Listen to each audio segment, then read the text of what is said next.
nosso Deus abençoe você e toda a sua família, rica e abundantemente, em nome de Jesus. Igreja Viva de pé, abra sua Bíblia em Mateus capítulo 23. Diz assim: tampouco vocês devem ser chamados chefes. Fala comigo, chefe. Porquanto vocês têm um só chefe. Faz assim com o dedinho, um só chefe. O nome dele vem depois da vírgula aí, ó. O Cristo. Fala comigo assim, o Cristo é o chefe. Ele é tudo, né? Ele era o verbo que se fez carne. Ele era Deus que se fez homem. Ele se entregou como cordeiro e ressuscitou como leão. Ele é o caminho, a verdade e a vida. Ninguém vai a Deus Pai senão por meio dele. Ele é o poder da vida e da ressurreição. Quem crê nele nunca morrerá. Ele é o dono, por isso o nome dele é Senhor. Fala comigo, ele é Senhor. Mas aqui está dizendo que não há um outro chefe senão o único, o Cristo. Fala comigo, o Cristo é o chefe. Versículo 11: o maior entre vocês deverá ser servo. Vira para o seu irmão e fala com ele assim: você quer ser o maior de todos? Então aprenda a ser servo. Agora faz para ele um dedinho assim, ó. Grande é só Deus. Nós somos servos. Você quer ser grande? Agora dá um sorriso para ele e fala com ele assim: seja servo. Versículo 12: pois todo aquele que a si mesmo se exaltar será humilhado, e todo aquele que a si mesmo se humilhar será exaltado. Então, se eu sou aquela mulher que está sendo humilhada, perseguida, injustiçada, eu serei exaltada, sim ou não? Sim. Não! Já comecei pegando, Bispo Márcio.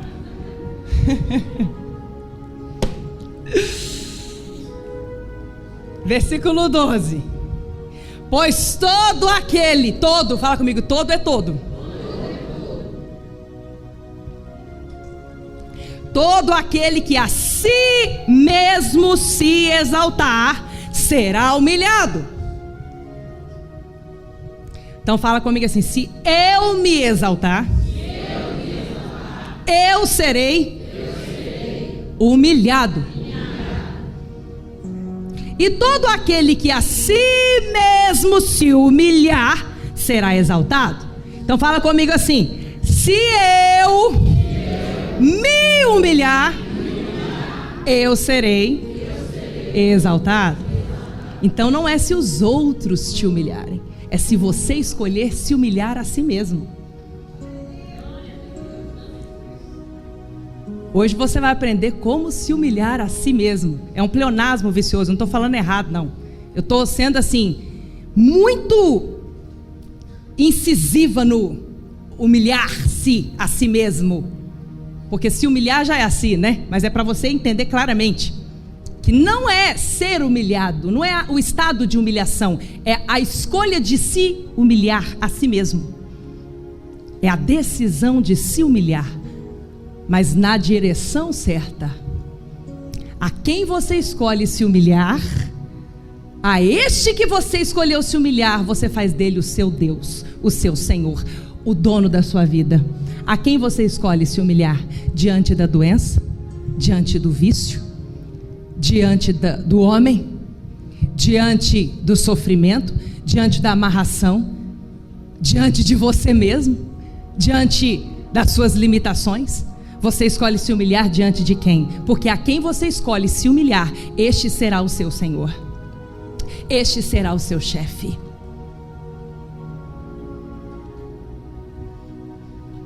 diante de quem você tem se humilhado.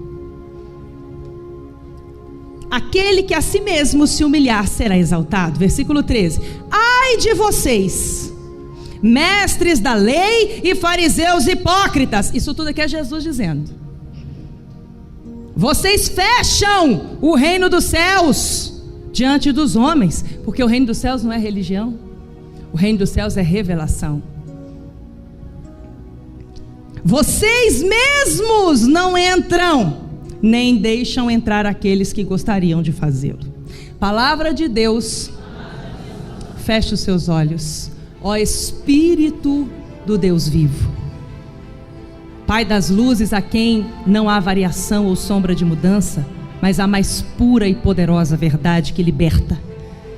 Revela-nos a tua palavra, o teu poder nesta noite de glória, e venha nos ensinar, meu Pai, as decisões que devemos tomar, o caminho que devemos seguir, e onde devemos, Pai, nos humilhar, para que o Senhor, com o teu braço forte e vitorioso, a tua destra, nos exalte, nos honre, nos coloque por cima, em o nome de Jesus, Pai. Nós te agradecemos por essa noite, nós te agradecemos por estarmos aqui, e te agradecemos pelo teu Espírito Santo que está aqui, revelando a cada um de nós com poder, com fogo, com glória, em nome de Jesus, amém. Graças a Deus. Palavra de Deus. Dá um beijo na sua Bíblia e pode se assentar.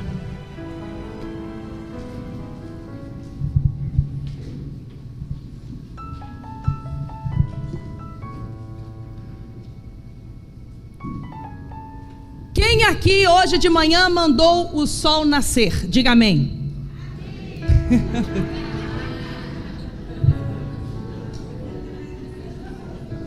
Oh, meu Deus!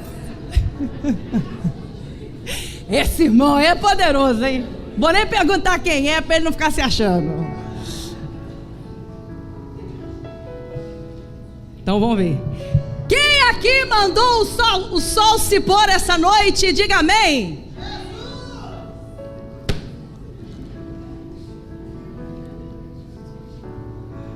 Tudo na natureza, presta atenção aqui, gente. Tudo na natureza obedece a Deus. Ninguém precisa mandar o sol nascer. Deus já mandou lá em Gênesis 1 e 2. Uma vez só Deus mandou e nunca mais o sol parou de nascer. Uma vez só Deus dividiu o dia da noite e nunca mais ele precisou mandar. E todo dia há a luz e há as trevas da noite. Há o sol e há a lua que brilha à luz do sol. Quando Jesus fala assim, por que você está ansioso com a vida? Isso é falta de confiança em mim. A ansiedade é o mal do século. A depressão é a ausência de sentido da vida. Tudo isso é a ausência de fé. A apóstola, mas isso é uma doença? E precisa de tratamento? Sim, é uma doença e precisa de tratamento. Mas toda doença tem uma base de onde ela vem. Deus não é obrigado a cuidar da minha saúde nem da sua saúde. Deus não cuida da nossa saúde, Ele já nos deu saúde. Quem cuida da minha saúde sou eu, quem cuida da sua saúde é você. Agora, uma vez que a gente entra num período de doença, ou a doença nos acomete, aí é Deus quem pode nos dar a cura. Sim ou não? Como que eu cuido da saúde? Vigiando o que eu como, cuidando da quantidade de água que eu bebo, fazendo atividade física, não sendo sedentário, não dormindo nem menos e nem mais do que eu preciso, porque os extremos prejudicam a minha saúde, cuidando mais do que sai da minha boca do que o que entra, porque Jesus alertou que o que contamina o homem não é o que entra, é o que sai. Cuidando do meu coração, porque dele depende toda a minha vida. Eu cuido da minha saúde. Mas quando eu chego numa situação de enfermidade, é aquela hora que sai da minha boca aquela frase: é só Deus na causa. Por quê? Tem gente que morre com gripe. Eu estou aqui na igreja com 2 filhos dengosos. Davi e Manu estão com dengue. E é uma gracinha, porque desde pequeno você vê a diferença do homem e da mulher. Porque o homem tem força para algumas coisas e a mulher tem força para outras coisas. E é muito legal você ver isso na natureza do homem e da mulher. A Manuela, ela pode estar ardendo em febre, que ela levanta arrastando, não aguenta nem abrir o olho para ver como é que o irmão está. Agora o irmão, ele pode estar assim, sem força para ele, que ele vai atrás, porque se ela não tiver força para ficar em pé, ele segura ela. Quando você faz certo, dá certo. Quando você estabelece bem dentro da sua casa as funções de cada um, que Deus estabeleceu na sua palavra, você vê a coisa fluindo de maneira natural. Só que a obediência para o ser humano deveria ser natural, mas a gente luta contra ela inconscientemente por causa do pecado. Tudo Deus criou e obedece a sua ordem. O céu obedece a sua ordem, a terra obedece a sua ordem, toda a natureza obedece a Deus. E isso nos humilha, a nós seres humanos, porque essa deveria ser a nossa natureza, obedecer a Deus em tudo, mas nós gostamos de ter controle de tudo. E aí você entra numa situação de enfermidade e você ouve: Deus vai te curar. E você diz: amém, eu creio. Só que começa uma batalha espiritual na sua mente, você começa a racionalizar e perguntar: como? Quando? Que meios Deus vai usar? Que formas que Deus vai fazer? Tem uma passagem na palavra de Deus que me causa muito temor, mas assim, de tirar o meu fôlego.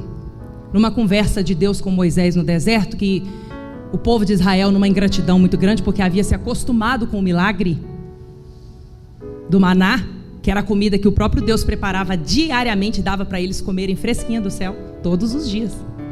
Vinha do céu a comida que Deus preparava para eles. E chegou uma hora que o povo de Israel, movido por uma ingratidão muito grande, virou e falou assim: essa miséria dessa comida todo dia, essa miséria desse maná, a gente não aguenta mais. Porque eles se acostumaram com o milagre. E um dia Deus chamou Moisés e falou assim: fala para esse povo que eu vou dar para eles churrasco, eles vão comer carne 1 mês. E Moisés olhou para Deus e falou assim: mas Senhor, como que o Senhor vai fazer isso? Nem se matar, todos os rebanhos têm carne por 1 mês. E Deus perguntou para Moisés assim: por acaso, Moisés, estará limitado o poder do Senhor, o seu Deus?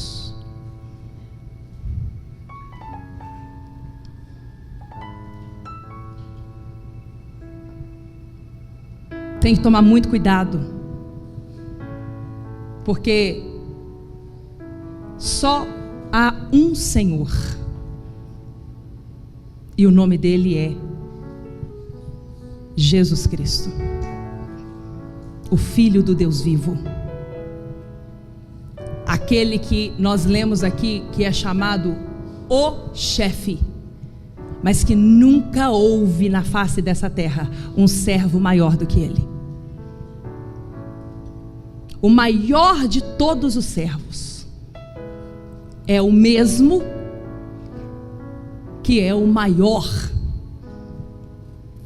no poder, no governo, no trono, o que está sentado para todo sempre. Ele é o alfa e o ômega, o princípio e o fim. Ele é o verbo que se fez carne, aquele que é 100% Deus, 100% homem, 100% cordeiro, 100% leão, 100% homem, 100% Deus, 100% chefe, Senhor, e 100% servo. Então,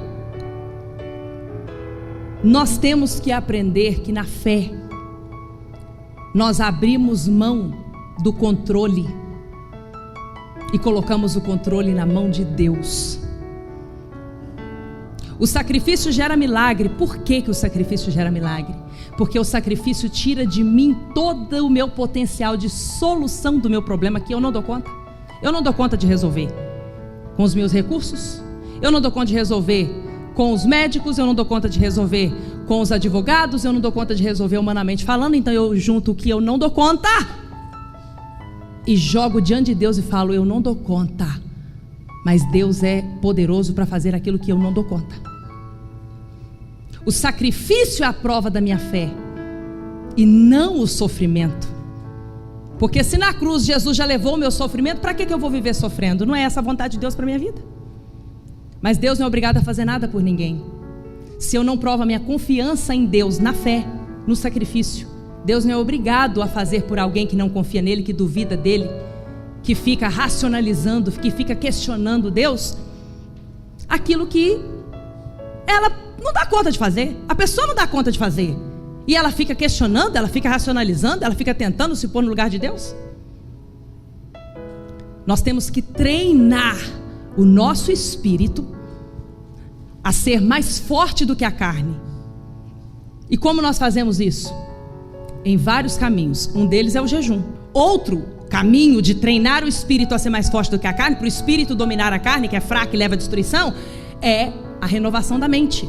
É treinar a uma fé com prontidão de obediência.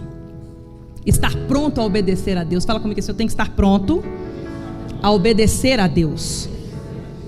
Então, se você se acostuma com o sobrenatural, você perde o sobrenatural na sua vida.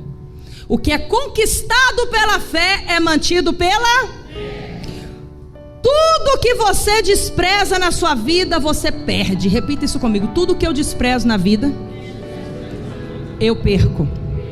Se você despreza a oração, muita oração, muito poder. Se você despreza a oração, você vai ficar fraco, sem poder. Se você despreza o jejum, o que é o jejum? É o domínio da carne pela força que você dá ao seu espírito. Eu dou não à minha carne para dar sim ao meu espírito. É uma renúncia do desejo, do prazer da carne palatável, para dar ao meu espírito aquilo que eu preciso e não aquilo que a minha carne quer naquele momento. Então é um período de consagração. Então o jejum, se eu desprezo o jejum, a minha carne vai crescer e o meu espírito vai diminuir, e eu vou ser dominado pela carne e vou ser destruído por mim mesmo. Davi falou assim para Deus quando ele errou: não me entregue nas mãos dos meus inimigos e não me entregue nas minhas próprias mãos. Faça o que o Senhor quiser comigo, mas que eu esteja nas mãos do Senhor. Terrível coisa é Deus te entregar nas suas próprias mãos. Porque você falha, eu falho. Deus é o único que não falha. Põe a mão direita no seu coração e fala assim: Deus cuida de mim. Eu estou nas mãos de Deus. Então, se você despreza o louvor, eu vou mostrar para você aqui que na última ceia, antes de Jesus ser crucificado, depois de ter feito tudo, Jesus começou a cantar um louvor com seus discípulos ali, no cenáculo da última ceia. Por isso que nós cantamos louvores na hora da ceia. É muito importante você observar que o reino é revelado e nós temos a coragem de praticar o que está na palavra de Deus, porque senão não é reino, vira religião. E Jesus deu uma paulada aqui nos hipócritas religiosos, que eles disseram: vocês fecham a porta do reino dos céus para as pessoas,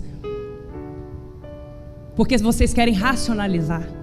Vocês perdem a genuinidade, vocês perdem a essência do verdadeiro cristianismo, a essência da verdadeira fé. E Jesus, ele foi perfeito como homem e nos mostrou que é praticando o que está na palavra de Deus que você vive de forma sobrenatural. Ouvindo e achando bonito, não muda nada na sua vida. Quem está entendendo, diga graças a Deus. Então, se você despreza o temor a Deus, o temor ao Senhor é o princípio da sabedoria. Despreza o temor a Deus, o que vai acontecer com você? Você vai se tornar um tolo.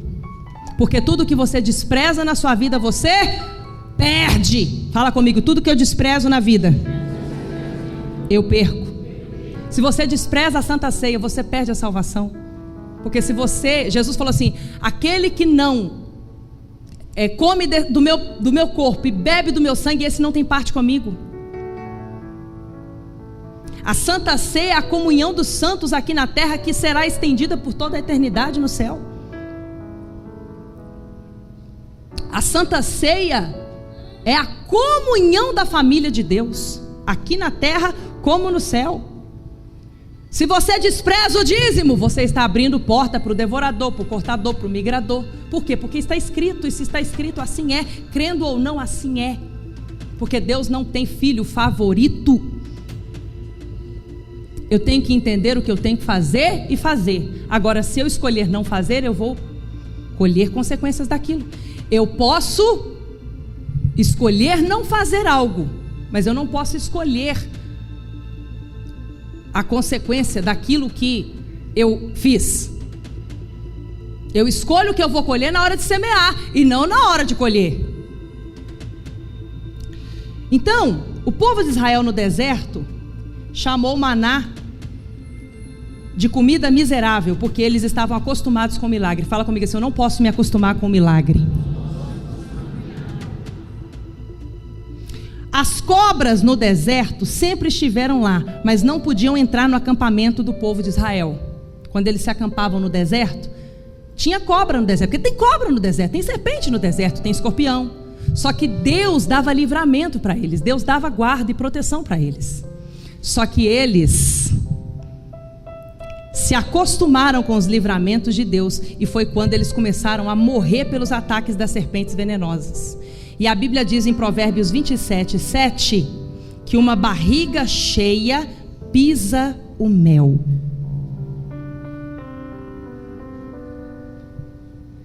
O que é conquistado pela fé é mantido pela fé.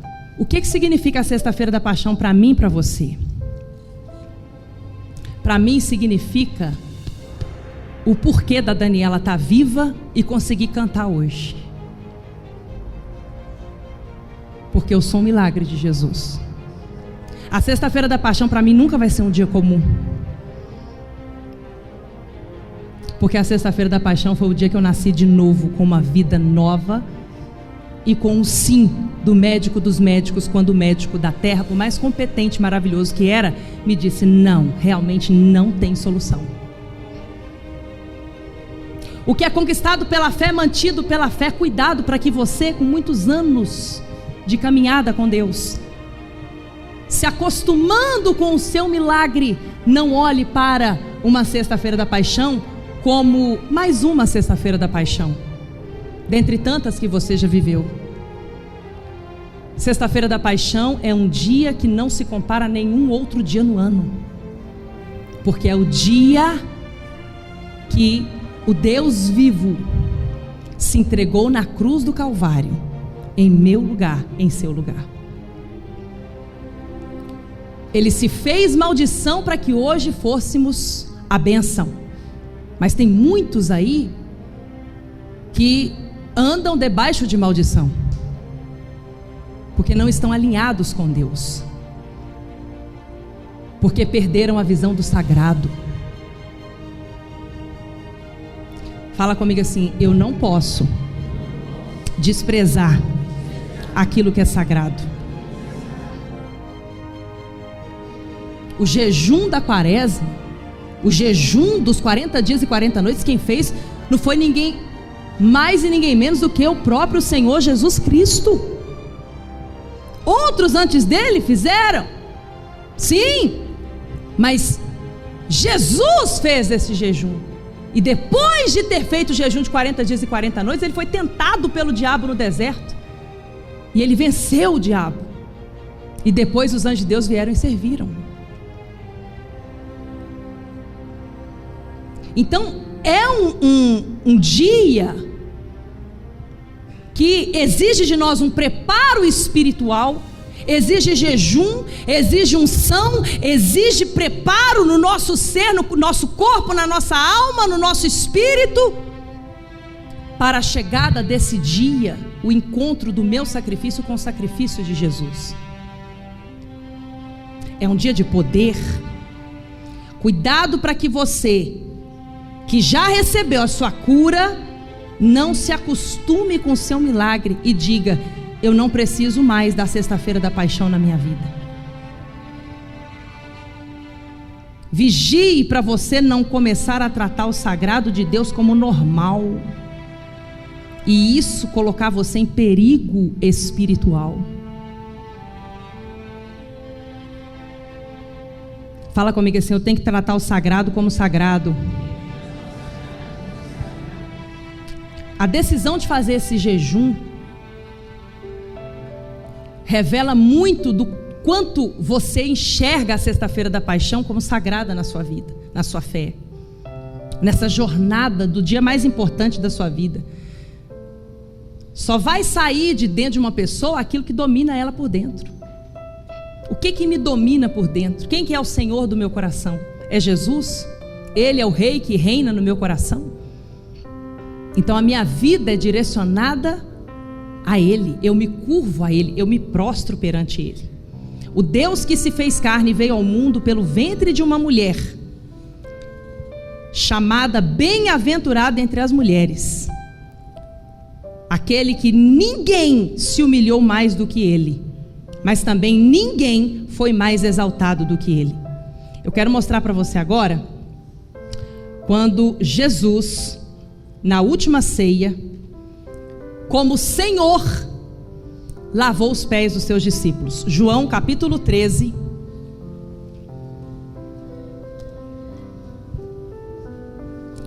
versículos do 1 em diante. Repita comigo assim: um verdadeiro cristão tem prazer em servir. Eu li para você, o primeiro texto da mensagem de hoje foi que Jesus é o chefe. Fala comigo assim: Jesus é o chefe. Jesus é o Senhor. Agora eu vou mostrar para você que ele se colocou, por escolha dele, como o maior de todos os servos. João 13, do 1 em diante, diz assim: um pouco antes da festa da Páscoa, onde Jesus foi sacrificado, na sexta-feira da paixão, antes da Páscoa, sabendo Jesus que havia chegado o tempo em que deixaria este mundo e iria para o Pai, tendo amado os seus que estavam no mundo, amou-os até o fim. Estava sendo servido o jantar e o diabo já havia induzido Judas Iscariotes, filho de Simão, a trair Jesus. Jesus sabia que o Pai havia colocado todas as coisas debaixo do seu poder. Fala comigo assim: Senhor, todo o poder é de Jesus, e que viera de Deus e estava voltando para Deus. Assim levantou-se da mesa, tirou sua capa e colocou uma toalha em volta da cintura. Depois disso, derramou água numa bacia e começou a lavar os pés dos seus discípulos, enxugando-os com a toalha que estava em sua cintura. Lá em Israel era assim no tempo de Jesus. Quando a pessoa chegava para o jantar, o dono da casa ia receber a pessoa na porta. E do lado do dono tinha um servo com a toalha na cintura, que quando a visita chegava, ia lá nos pés da visita para lavar os pés dela, para que ela se assentasse à mesa com os pés limpos. O servo era o último do lugar, ele era o menos importante do lugar. E o que aconteceu? Jesus, ele estava ali na casa do fariseu, que o convidou para essa ceia, antes dele ser levado preso. E aí os seus discípulos chegaram e os convidados chegaram, e ninguém se achou na obrigação de ir lavar os pés do outro. Não teve um que pegou a toalha e falou assim: deixa que eu vou lavar os pés de cada um. Não. Um se achando melhor do que o outro. Não, eu mereço ter os meus pés lavados. Não, se você quiser que lave você os meus pés, eu não vou lavar os seus pés. E quando Jesus chegou, o Senhor da festa, o Senhor da noite, ele olhou aquela cena cheia de arrogância, cheia de autossuficiência, e no final das contas todo mundo com os pés sujos, porque não tinha um ali que se colocou na condição de servo, não tinha um ali que estava enxergando com a visão do reino, que no reino maior é o que serve. E olhou aquela situação, aquela cena, todo mundo com os pés sujos, inclusive ele, Jesus, o Senhor, o chefe, e ele com a sua capa de Senhor, tirou a sua capa, deixou de lado, pegou a toalha do servo, pegou a bacia e foi ele lavar os pés de um por um dos que estavam ali naquela noite. Agora olha o que aconteceu, versículo 6. Chegou-se a Simão Pedro, que ele disse: Senhor, vais lavar os meus pés? Respondeu Jesus: você não compreende agora o que estou fazendo a você, mais tarde, porém, entenderá. Disse Pedro: não, nunca lavarás os meus pés. Observa aqui, ninguém queria fazer o serviço de lavar os pés. Quando Jesus falou assim: já que ninguém fez, eu vou fazer, alguém tem que fazer essa obra. Eles começaram hipocritamente a dizer: não, os meus pés, o Senhor não, o Senhor é o Senhor, o Senhor não vai lavar os meus pés. Não, Jesus, se eu não fiz, se ninguém fez, eu também não aceito que o Senhor faça. Tem gente que é assim ou não é? É para ela fazer o serviço, é para ela servir ao reino daquela forma, mas ela não quer fazer, porque ela se acha grande demais para aquele serviço. Ela é boa demais para aquilo, né? Ela já passou da linha de servo. Ela que tem que ser servida, não é? Só que aqui Jesus dá uma surra de humildade. E na hora que vem o Senhor fazer, eles começam a ficar tudo sem graça. Foi uma noite de sem graceza. E eles começam a querer não deixar Jesus fazer o que ele tinha que fazer. E então começa um discípulo após outro dizendo: não, Senhor, nunca lavarás os meus pés, disse Pedro. Versículo 8, acompanha comigo aí, por favor. Jesus respondeu: se eu não os lavar, você não terá parte comigo. Respondeu Simão Pedro: então, Senhor, não apenas os meus pés, mas também as minhas mãos e a minha cabeça. Exagerou, né? Ficou com vergonha demais. Mas é assim. O ser humano gosta de ter o controle das coisas. Só que se você não está em prontidão de servir, de obedecer a Deus, que é o Senhor, que é o dono, aquele que controla céus e terra, aquele que tem todo o domínio, poder e majestade, se você não está pronto a obedecer, você fica perdido e fica passando vergonha na vida.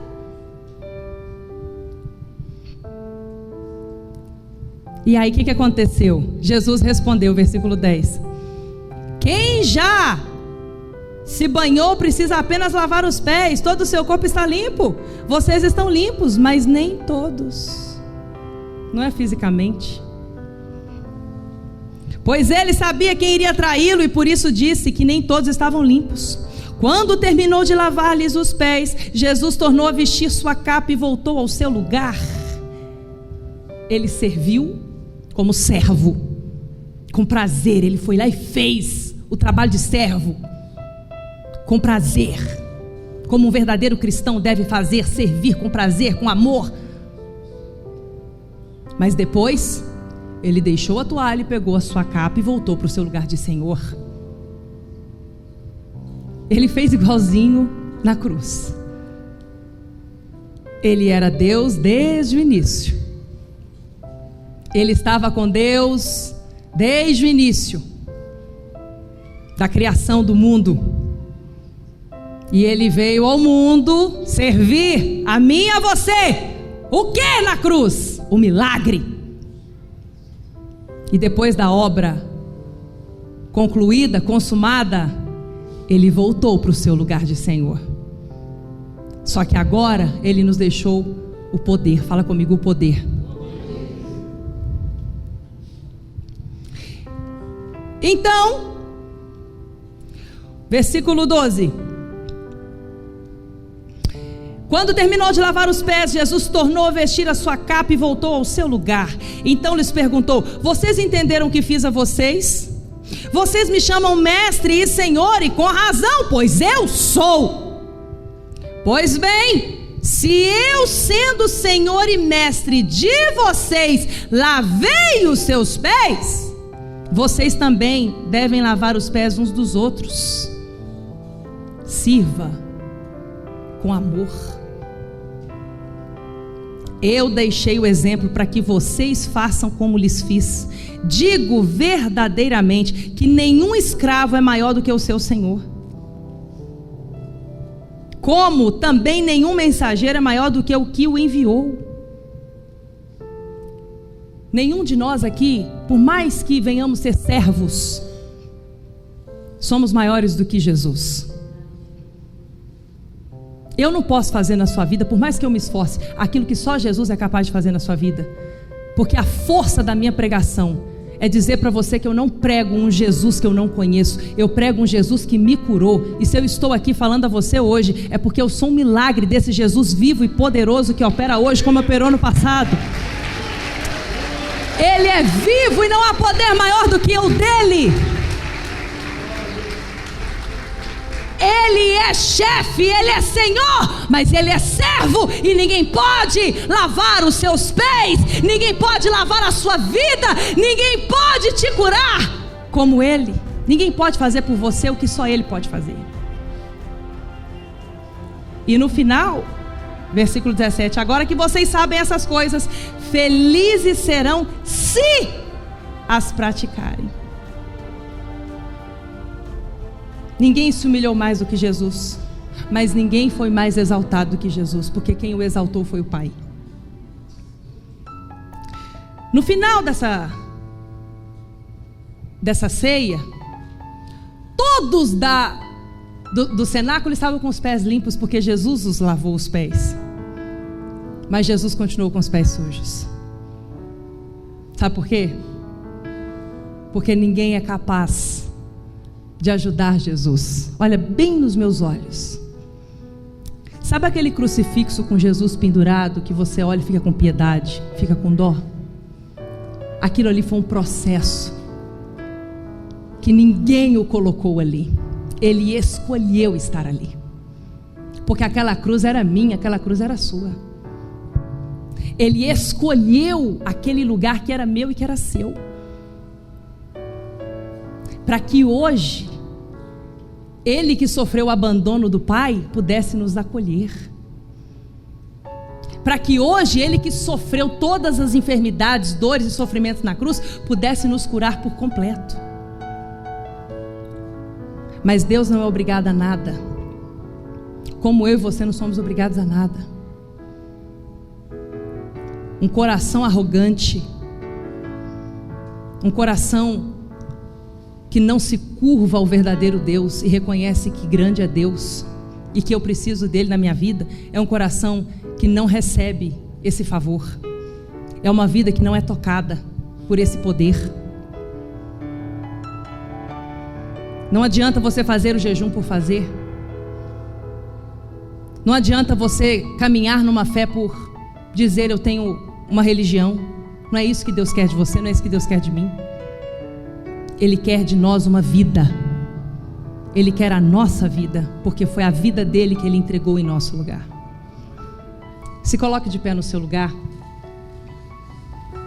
Humilhar é a atitude do coração. O jejum é um tipo de se humilhar. É uma decisão, é um reconhecimento de quem Jesus é na sua vida. A oração é um tipo de humilhação, mas é um tipo de conversa que você tem com aquele a quem você chama de Senhor. Mas a ação ela revela a sua verdadeira oração, que não é colocada em palavras, mas é o retrato do seu coração. Eu quero que você levante suas mãos para os céus e feche os seus olhos e fale com Jesus. O Espírito dele está aqui, o Espírito Santo. E eu quero que você diga para ele: me ensine a ser um verdadeiro cristão, a olhar para o Senhor como o Senhor da minha vida e ser um servo cristão verdadeiro. O Senhor tem todo o domínio e poder e majestade. O Senhor é a vida. Me ajude, Espírito Santo, a não pisar o mel, porque eu estou farto de viver os milagres, de viver o sobrenatural. Me ensine, Senhor, a não desprezar os livramentos. Quantos livramentos o Senhor já me deu que eu sei e os que eu não sei. O cuidado que o Senhor tem comigo, as provisões.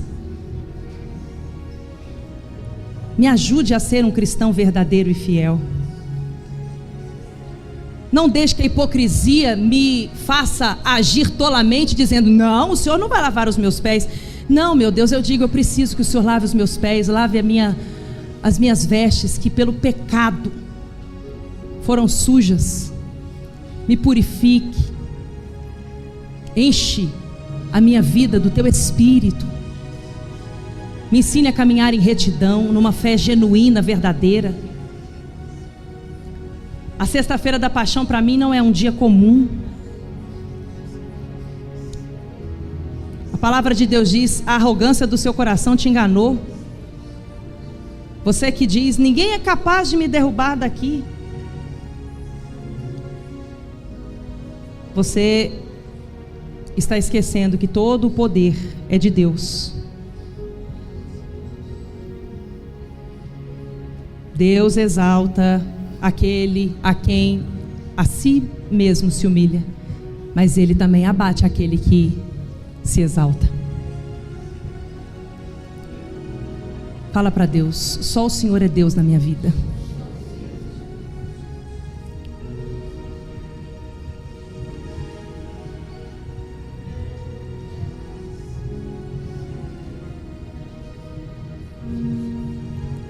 Oh, Jesus, vem lavar o nosso coração. Vem lavar os nossos pés que pisaram em lugar errado, racionalizando, questionando, conjecturando como que o Senhor vai fazer. Não, Pai. Hoje nós entendemos pelo Teu Espírito que a fé é pisar e esperar que o Senhor coloque o chão. A fé é agir em obediência e prontidão àquilo que o Teu Espírito nos direciona. E saber que o Senhor é fiel e justo para cumprir aquilo que só o Senhor é capaz de fazer na nossa vida. Faz uma oração pedindo a Deus assim: olha para a minha fé. Pede para Ele assim: olha para a minha fé, Jesus, e molde a minha fé como um verdadeiro cristão, em nome de Jesus. Pai, vem nos fortalecer nessa noite. Vem olhar para o nosso jejum. Vem, meu Deus, nos dar esse discernimento, vigilância, porque tantas coisas quebram o jejum e nós queremos agradar ao Teu Espírito e fazer aquilo que o Senhor quer que façamos, em conformidade à Tua palavra, para atingirmos o lugar que o Senhor quer que estejamos. Cristãos verdadeiros, que testemunham Teu poder, que refletem Jesus Cristo, no milagre, na vida, na gratidão, mas também no servir ao reino, servir as pessoas. Em nome de Jesus, Pai, estenda as Tuas mãos e continue a fazer na nossa vida a obra que o Senhor começou nesta noite, de revelação, de consciência, de uma fé genuína, verdadeira, Pai, pelo Teu Espírito, no Teu reino, em nome de Jesus. Amém. E graças a Deus. Dê um abraço no seu irmão. Vamos aplaudir. E dê um abraço no seu irmão. e diga para ele: eu te amo, meu irmão. Em nome de Jesus. Reino dos céus, reino dos céus. A Igreja das Águias.